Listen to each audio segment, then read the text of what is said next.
Main जो उनके पास fighter थे, उनके पास यूलिसिस था, ठीक है, ओडिसियस क्या उसे कहते हैं, और उसके बाद एजिक्स था, और उसके बाद उनके पास अखलीस था। उनके मुकाबले में उनके पास एक ही फाइटर था, जो फाइटर उनके साथ फिर लड़ता भी है और फिर हार जाता है अखलीस से, वो हेक्टर था। पैरस और हेक्टर दोनों भाई हैं और उनका फादर जो है वो प्रियम है, ठीक है। इसकी डिटेल बैकग्राउंड आपको मैं बताऊंगा, डोंट वरी। अच्छा, हमारे पास लिटरेचर पहले मौजूद था, वो इस तरह की शक्ल में मौजूद था, ऑरल और स्टोरी और टेल्स की शक्ल में वो एक दूसरे को बताते। और अगर अरिस्टोटल प्लेटो को देखा जाए, अरिस्टोटल प्लेटो जो थे उनका मानना था एसेंशियलिज्म का।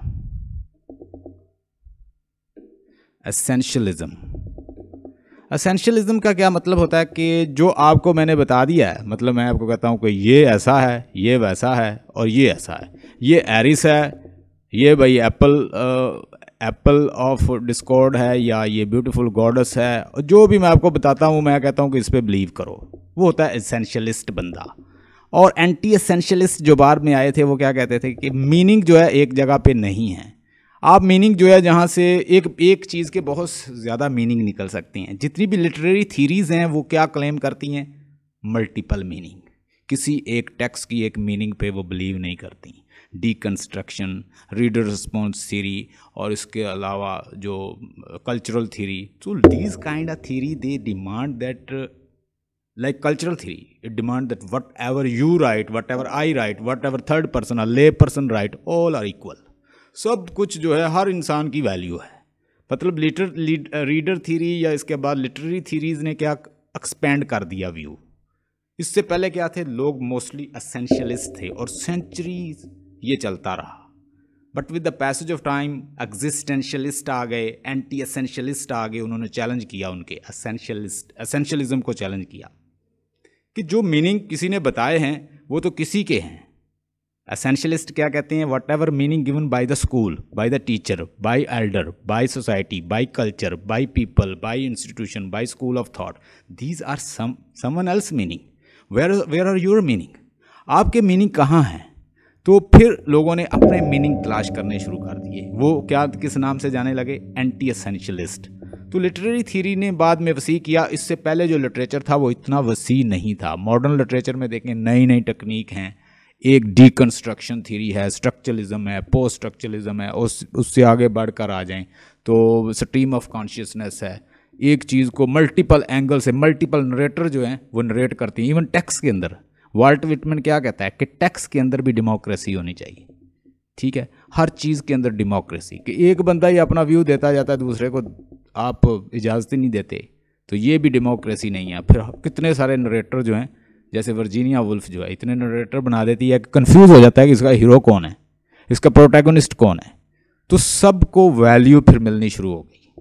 तो ये है मॉडर्न और दूसरे लिटरेचर में इतना फ़र्क है, वो लिमिटेड था। मतलब उनके जो उनका नरेट करने वाला भी कोई एक बंदा ही होता और वो फेट बेस था। लेकिन जो मॉडर्न सेकुलर लिटरेचर है या मॉडर्न रेनेसांस एज के बाद लिटरेचर आया, वो क्या है, उसमें एक बंदा तो नहीं, कुछ फेट बेस नहीं है। शेक्सपियर ने भी बहुत सारी ट्रेजिडी जो है वो आप उसको देखें, वो सारी फेट बेस नहीं है। करैक्टर जो है वो गुनाह करता है, उसके बाद उस करैक्टर की बेस पे उसकी ट्रेजिडी होती है। तो लाइक दैट। अच्छा, ये ट्रोजन ऑफ वार के अंदर अगर देखा जाए तो ये स्टार्ट कैसे होता है। एक ओलंपियन गॉड था, ओलंपियन गॉड थे। हमने, अगर आपने हैप्रियन पढ़ा हो, हैप्रियन के अंदर हमने ओलंपियन गॉड की फाइटिंग जो है वो पढ़ाई है। तो ये जो गॉड हैं ये आपस में मतलब ये पार्टी अरेंज करते हैं और एक गॉडस है उसको इन्होंने इनवाइट नहीं किया। इसको कहा जाता है एरिस या गॉडस ऑफ स्ट्राइफ या गॉडस ऑफ फाइट। ये फाइट की गॉडस है और ये क्या करती है, ओलंपियन गॉड मतलब इसको इनवाइट नहीं करते।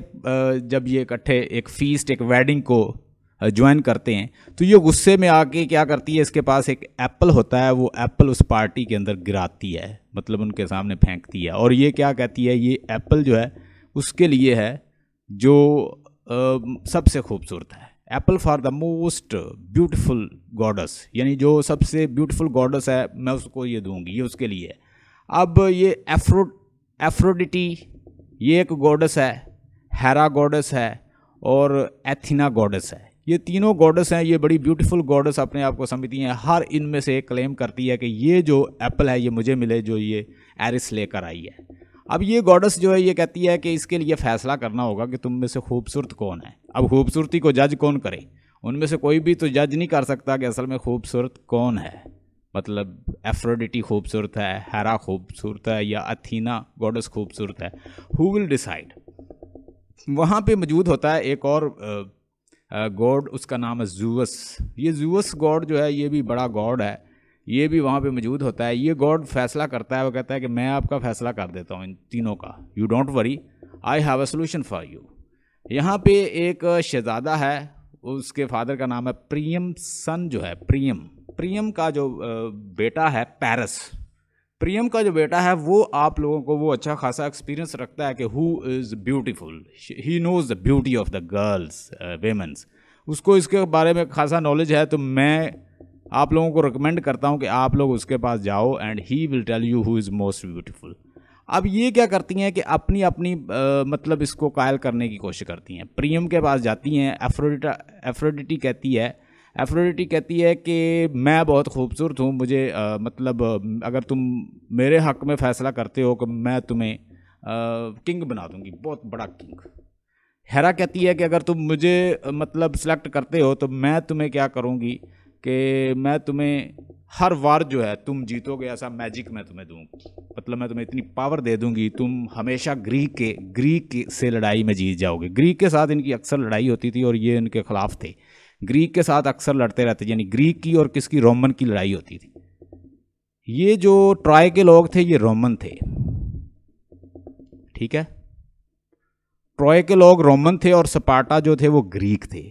ग्रीक में जो उस वक्त किंग थे, एक मेनलियस और दूसरा एगमेमनान्स। एगमेमनान्स और मेनलियस जो है इनकी आगे स्टोरी है, इसके ऊपर एस्किलस ने लिखा है, ठीक है। एगमेमनान का उसने एक प्ले लिखा है ट्रियोलॉजी की फॉर्म में, और वो भी हमने पढ़ाया हुआ है। बहरहाल हमें उसके बैकग्राउंड में नहीं जाता, इसको थोड़ा सा मैं डिफाइन करूँगा। अच्छा, होता यूँ है कि ये इसके बाद तीनों को सुनता है, ये बताती है, ये भी उसे लालच देती है और ये कहती है कि अगर तुम, चूँकि ये जानती है कि एक यंग इंसान को क्या चाहिए होता है, तो वो उसे कहती है कि अगर तुम मुझे ये एप्पल जो है मुझे ये देते हो तो मैं यूँ करूँगी कि जो सबसे खूबसूरत औरत है, यानी सबसे खूबसूरत लेडी है, इस दुनिया की सबसे खूबसूरती है, उसको तुम्हारा दीवाना बना दो। मतलब वो कौन सी ब्यूटीफुल लेडी है? हेलन। कि मैं हेलन को तुम्हारा दीवाना बना दूंगी अगर तुम मुझे खुश करते हो। तो इसने क्या किया, मतलब इसको कायल कर लिया साइकोलॉजिकली, अगर साइकी इसने इसकी पढ़ ली और इसने क्या किया, इसको कायल कर लिया और ये इसके हक में फ़ैसला कर देता है। अब होता यूँ है कि इसी तरह ये इसके हक में फ़ैसला हो जाता है। तो दुनिया की जो सबसे खूबसूरत लेडी है उस वक्त थी हेलन। हेलन जो है वो क्या होती है, वो इसकी दीवानी हो जाती है। ये इसका जो फादर है प्रियम, वो बड़ी काविश के बाद उनको इंटीग्रेट करता है। अक्सर जो है ट्राय और स्पार्टा लड़ते रहते हैं और ये क्या करते हैं, ये वहाँ पे ट्रेड पर्पस के लिए जाते हैं और अल्टीमेटली वहाँ जाकर ये हेलन को भगा कर ले आते हैं। हेलन को जब भगा कर लेके आते हैं तो वहाँ पे 10 ईयर वार जो है वो शुरू हो जाती है, 10 साल की जंग शुरू हो जाती है। जी प्लीज़। सर एक्चुअली ये जो एफ्रोडाइटी होती है, she is the goddess of beauty, और ये जो है ये एफ्रोडाइटी उसको कार्य करती है। एथीना जो है वो गॉडेस ऑफ वार स्ट्रेटजी है, और हेरा जो है वो गॉडेस ऑफ ऑल गॉडेसेस समझी जाती है because she is the first wife of Zeus. और प्राइम जो है सर एक्चुअली जो वो हेक्टर और उसको पेरिस को दोनों को भेजता है। Actually, this is Aphrodite, who is the goddess of beauty, who just makes him realize that she will be given. क्योंकि ये जो हेरा है ये उसको किंग बनाने का कहती है, और जो एथीना है वो उसको सबसे बड़ा जो समझ लें कि सिपा सलार बनाने के ऊपर जो है यस, वो ये कहती है। असल में मैं आई थिंक मैंने यही कहा था, इसी को मेंशन किया था, वो शायद मुझे पता नहीं चला होगा। बहरहाल एनी हो, और सर फिर ये एथेना इसीलिए इसीलिए सर एथीना जो है वो फिर बाद में एक्किलीज के साथ हो जाती है, और एक्किलीज जो है उसकी हेल्प करती है, और एफ्रोडाइटी जो है वो बाद में फिर ट्रॉय के साथ। और जो है वो जहाँ तक ताल्लुक है ना उसका ग्रीक्स का, तो ग्रीक्स के अंदर सर 3 रियासतें होती हैं बड़ी, जिसमें जो है वो इथिका जिसमें से ओडिसियस आता है, इस तरह से जो है वो एक्लिस भी उनमें से उन्हीं में से आता है, स्पार्टा में से। और इसके बाद जो है ना मनीलियस और एगमेमनोन, ये दोनों इथाक भाई होते हैं। इथाका हाँ, उसका नाम है, जो कि जहाँ पे वो इथा यूलिसिस इथिका, जहाँ यस जहाँ पे जहाँ नहीं, जहाँ से सर ओडिसियस है। और ये एक्चुअली ओडिसियस से कि ओडिसियस जो है वो उसे बेसिकली यूलिसिस भी वो कहते बना। हैं, उसको ये ट्रांसलेटेड उसका यूलिसिस, यूलिसिस ये नाम है। जी सर यूलिसिस, यस, जी sir Ulysses. I have taught it, and this it's written one of one of poem written by the Alfred Tennyson. I have also Tennyson की ट्रांसलेटेड पोएम दिस वन। है। So sir इसके ऊपर एक novel भी है sir, James Joyce का, yes yes, Ulysses के नाम से। इसमें बहुत हाँ सारी जी, यूलिसिस। कन्फ्यूजन है, बहुत सारे लोगों ने, जेम्स जॉयस ने भी इसके ऊपर लिखा है, जैसे ये इसने भी इसके ऊपर लिखा है, टेनिसन ने भी लिखा है, इसी तरह ये खुद भी एक करैक्टर है जो कि ट्रांसलेटेड है, यूलिसिस को ट्रांसलेट, ओडिसियस को ट्रांसलेट किया हुआ यूलिसिस में। अच्छा जी, ट्रोजन वार, दो ट्राइब्स हैं, ये दो बड़े ट्राइब्स हैं, एक है ग्रीस और एक ट्रॉय। और ट्रॉय, यहाँ पे ट्रॉय जो है ये रोमन्स हैं, ठीक है, और ये क्या हैं, ग्रीक जो हैं ये स्पार्टा है, ये स्पार्टा, और दोनों जो हैं आपस में अक्सर लड़ते रहते हैं। एगमेमनान जो है वो बड़ा लालची किस्म का बंदा है, और वो क्या करता है, वो दूसरे जितने भी छोटे छोटे ट्राइब्स हैं उनके ऊपर अक्सर हमले करता रहता है। उसका एक ब्रदर है, उसका नाम है मिनलियस। मिनलियस की जो वाइफ है उसका नाम है Helen, she is very beautiful. And what happen, these two brother they go to Sparta, they are going in fact for the trade purpose. What happen when they go there, and as I have told you, Aphrodite she convinced him to take a apple, and she'll be helping, because since she's a goddess, and she has given him a power to attract any lady, यानी जो भी beautiful lady होगी वो attract हो जाएगी। तो ये वहाँ पे जाता है तो ऑटोमेटिकली वो इसके साथ अट्रैक्टेड होती है, और ये क्या करता है, उसे भगा के ले आता है। उस पे हेक्टर जो है उसके साथ लड़ता भी है कि इट इज़ नॉट गुड। अब जो ग्रीक हैं वो किसी भी सूरत, ग्रीक के लोग जो हैं वो हमें नहीं छोड़ेंगे और हमसे लड़ेंगे, और वो उसके लिए 10 ईयर वार के लिए अपना सामान जो लेकर उनके तरफ बढ़ते हैं। और उसके ऊपर डॉक्टर फास्टर्स का एक रेफरेंस भी है, was that the face that launch the thousand of ship and burn the topless tower of helium, sweet Helen make me immortal with a single किस। ये जो रेफरेंस है ये उसने इसी से लिया हुआ है। 10,000 जो है वो बड़े बड़े जो शिप हैं वो लेकर आते हैं, और साथ वो एक्लीज और यूलिसिस और एजिक्स और इस तरह के बड़े बड़े जो उनके फाइटर हैं वो आते हैं, वो लड़ते हैं। अल्टीमेटली बहुत लंबी लड़ाई होती है, और उसके बाद हम देखते हैं इसके अंदर एक और चीज़ है कि अखलीस जो है उसको उसकी मदर ने एक रिवर के अंदर, जब वो छोटा सा था तो उसे उल्टा वो उसको उसके अंदर मतलब उसे डिप करती है। वो कहती है कि वो एक मैजिक रिवर था ग्रीक के अंदर, कि जिस बच्चे को उसके अंदर डुबा देते थे तो वो उसके अंदर एक पावर आ जाती थी। तो जैसे ही वो उसको उसके अंदर, चूंकि वो लोग जो थे उसे पता था मेरा बेटा जो है वो फाइटर बनेगा, ये लड़ेगा लोगों से। इवन मूवी के अंदर भी वो बताती है कि you will not come back once you go to the try, कि तुम्हें लोग जो बड़ी बड़ी दूर तक याद करेंगे। अखलीस को कहती है, अखलीस को लोग हिस्ट्री में तुम्हारा नाम लिखेंगे, but I am afraid once you go to the try you will not come back. अगर तुम ट्राई जाओगे तो वहाँ पे तुम वापस नहीं आओगे। एनी हो, वहाँ पे बहुत ज़्यादा लड़ाई करते हैं, और आखिर में ये किसी भी तरीके से, क्योंकि उन्होंने बड़ी बड़ी वाल बनाई हुई थी, ट्राइब ने बहुत बड़ी बड़ी वॉल बनाई हुई थी, उनको कोई जीत नहीं सकता था। ये लड़ते हैं जितना इनसे लड़ा जाता है, लेकिन फिर ये फैसला करते हैं, वो कहते हैं कि जी अब हमसे लड़ा नहीं जाता, हम यूँ करते हैं कि हम वापस जा रहे हैं। तो वो एक बहुत बड़ा एक ना घोड़ा सा बनाते हैं, तो वो लकड़ी का बनाते हैं, और उसके अंदर क्या करते हैं, अपने सोल्जर जो हैं उसके अंदर डाल देते हैं, क्योंकि उन दीवारों को अबूर करना तो उनके बस की बात नहीं है। अब ये क्या करते हैं, ये बेवकूफ़ होते हैं, ये वो उठा के क्या करते हैं, अपनी वो उस कले के अंदर ले जाते हैं। जैसे ही अंदर ले जाते हैं, जब भी वो शराब पी के सोए होते हैं कि जब हार गए हैं, सारे भाग गए हैं, तो ये क्या करते हैं, वो अंदर जो उस घोड़े के अंदर, बहुत बड़ा घोड़ा होता है, उसके अंदर जो सोए होते अंदर लोग होते हैं इसके ग्रीस के, वो निकल आते हैं और उनके ऊपर हमला कर देते हैं, और वो क्या करते हैं, जो बाहर सोल्जर होते हैं उनको अंदर कर लेते हैं। और इस तरह अल्टीमेटली एक फ़ाइट होती है, और अखलीस को पैरस जो है वो मार देता है। पैरस इसके मतलब ये इसके ऊपर हमला करता है, किससे, ये बड़ा तीर अंदाज है, और तीर एरो से हमला करता है, और इसकी एड़ी पे लगता है। इसलिए कहा जाता है ना अखलीज हिल। अखलीज हिल का मतलब होता है किसी की कमी। बंदा कहता है ना कि English is my Achilles heel, math is easy for me, but English is my Achilles heel.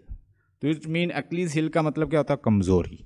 तो ये उसकी कमज़ोरी थी कि उसकी मदर ने वो उसकी हील जो है वो नहीं उसमें डिप कर सकी, तो इसलिए वो उसकी हील से उसकी डेथ होती है। ये भी एक मिथोलॉजी है।